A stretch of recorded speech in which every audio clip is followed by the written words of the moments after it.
Hello friends, welcome to Mumbai சமையல். இன்றைக்கி என்ன நம்ம சமைக்க போகிறோன்னு பார்க்குறீங்களா? சூப்பரான டேஸ்டியான கார்லிக் ப்ரெட் தான் ஃப்ரெண்ட்ஸ். குழந்தைங்களுக்கு இது ரொம்ப பிடிக்கும். ஈவினிங் ஸ்நாக்ஸ்க்கு ஏற்ற ஸ்நாக் இது. சரிங்களா, வாங்க எப்படி செய்யலான்னு பார்க்கலாம். வீடியோக்குள்ளார போகலாமா? 10லேருந்து 20 கார்லிக் எடுத்துக்கணும். கார்லிக்னால் பூண்டு. அப்புறம் பார்த்திங்கன்னா நம்ம ஒரு ரொட்டி ரோல், இந்த மாதிரி நீளமாக இருக்க ரொட்டி ரோல் எடுத்துக்கணும். நீங்கள் டிமாட்டோ இல்லை உங்கள் பக்கத்தில் இருந்தாலும் சூப்பர் மார்க்கெட் இருந்துச்சுன்னா அங்கே கிடச்சிக்கும். பேக்கரியில் போய் ரொட்டின்னு சொல்லி கேட்டிங்கன்னா, நீளமான ரொட்டின்னு சொல்லி கேட்டிங்கன்னா இது கிடச்சிக்கும். ஸோ இது நான் க்ராஸாக வெட்டுறேன். நீங்கள் ஒன்றா ஸ்ட்ரெயிட்டாக கூட வெட்டிக்கலாம். ஏன்னா குழந்தைங்களுக்கு கொஞ்சம் டெம்டிங்காக இருக்கணுங்கிறதுக்காக இது நான் க்ராஸாக வெட்டுறேன். நீங்கள் ஸ்ட்ரெயிட்டாக கூட வெட்டிக்கலாம். Depends upon you. நீங்கள் எப்படி சாய்ஸ் பண்ணுறீங்களோ அது மாதிரி வெட்டிக்கலாம். குழந்தைங்களுக்கு டிஃபனில் கொடுக்கலாம். ஈவினிங் குழந்தைங்க ஸ்கூல்லேருந்து பசியாக வந்தாக்கா நீங்கள் அப்பவும் கொடுக்கலாம். இந்த மாதிரி நல்லா சூப்பராக வெட்டி வச்சுக்கோங்க. சரிங்களா, நம்ம டீ கூட எடுக்கிறதுக்கு சூப்பரான ஸ்நாக்ஸ் இது. சரிங்களா, இது பார்த்திங்களா கிளைமேட் மும்பையில் எப்படி சேஞ்ச் ஆகிட்டு இருக்குதுன்னு. வெயிலும் அடிக்குது, ஈவினிங் டைமில் இந்த மாதிரியும் இருக்குதுங்க ஃப்ரெண்ட்ஸ். ஓகே, கிளைமேட் சேஞ்ச் ஆகிட்டே இருக்குது. இது பார்த்திங்கன்னா நம்ம பூண்டை இந்த மாதிரி நல்லா சின்ன இது உள்ள கிரேட்டரில் நல்லா கிரேட் பண்ணி எடுத்துக்கலாம். உங்களுக்கு வேணும்னா நீங்கள் மோட்டர் பெசல் இருந்துச்சுன்னா அதில் நல்லா இடித்து கூட எடுத்துக்கலாம் ஃப்ரெண்ட்ஸ். சரிங்களா, இந்த மாதிரி தேய்ச்சும் எடுத்துக்கலாம். இல்லை உங்களுக்கு வேணால் நீங்கள் இடித்து கூட எடுத்துக்கலாம். இப்போ பார்த்திங்கன்னா 50லேருந்து 60 கிராம் வரைக்கும் பட்டரு, 1லேருந்து 1.5 ஸ்பூன் சில்லி ஃப்ளேக்ஸு, அதே போல் 1 ஸ்பூன் ஆரிகானோ பவுடரு. இது பட்டர் நல்லா எடுத்துக்கிட்டு, பட்டர் கம்பல்சரியாக ரூம் டெம்பரேச்சரில் இருக்கணும்.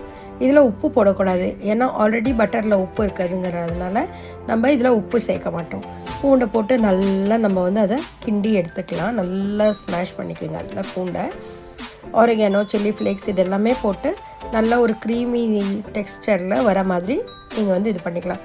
இந்த கலவையை நீங்கள் இப்படியே கூட நீங்கள் ஃப்ரீசரில் வச்சுக்கிட்டிங்கன்னா நீங்கள் குழந்தைங்களுக்கு இந்த மாதிரி செஞ்சு கூட நீங்கள் ஃப்ரிட்ஜில் வச்சுக்கலாம். பட்டர் அப்பப்போ அவசரத்துக்கு உங்களுக்கு பட்டர் மேலே தடவுனா தடவி நீங்கள் குழந்தைங்களுக்கு டோஸ்ட் பண்ணி கொடுத்துடலாம். அதுவும் டேஸ்ட்டாக இருக்கும். இதில் பார்த்திங்கன்னா ஒரு 50லேருந்து 100 கிராம் வரைக்கும் 100 கிராம் இருக்குங்க ஃப்ரெண்ட்ஸ். இது நம்ம சீஸ் போட்டாச்சு இதில். சரிங்களா, நான் டைஸ்டு சீஸ் வாங்கிட்டு வந்திருக்கேன். நம்ம மார்க்கெட்டில் உங்களுக்கு கிடைக்கும்.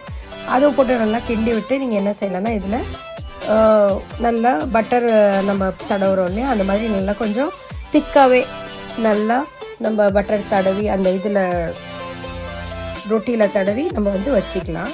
வச்சுக்கிட்டு இந்த மாதிரி ஒரு பேன் எடுத்து இதில் கீழே பட்டர் தேய்ச்சி விட்டு பட்டர் மேலே இது வச்சுடுங்க. வச்சுட்டு ஒரு மூடி போட்டு நல்லா மூடிடுங்க. ஒரு 5லேருந்து 8 நிமிஷம் வரைக்கும் வச்சிங்கன்னா அது நல்லா டோஸ்ட் ஆகிடும்.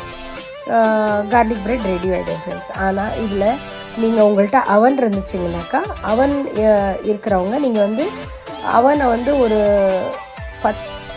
180 டிகிரியில் ஒரு 5லேருந்து 10 நிமிஷம் வரைக்கும் வச்சிங்கன்னா இது டோஸ்ட் ஆகிடும். 180 டிகிரியில் ஃப்ரீ ஹீட்டெல்லாம் பண்ண தேவையில்லை. ஃப்ரீ ஹீட் பண்ணாமலே டைரெக்டாகவே 180 டிகிரியில் 10லேருந்து 12 நிமிஷம் வச்சிங்கன்னா உங்களுக்கு கார்லிக் ப்ரெட் ரெடி ஆகிடும். அவன் இல்லாதவங்க இந்த ப்ராசஸை ஹேண்ட் பண்ணிக்கலாம்.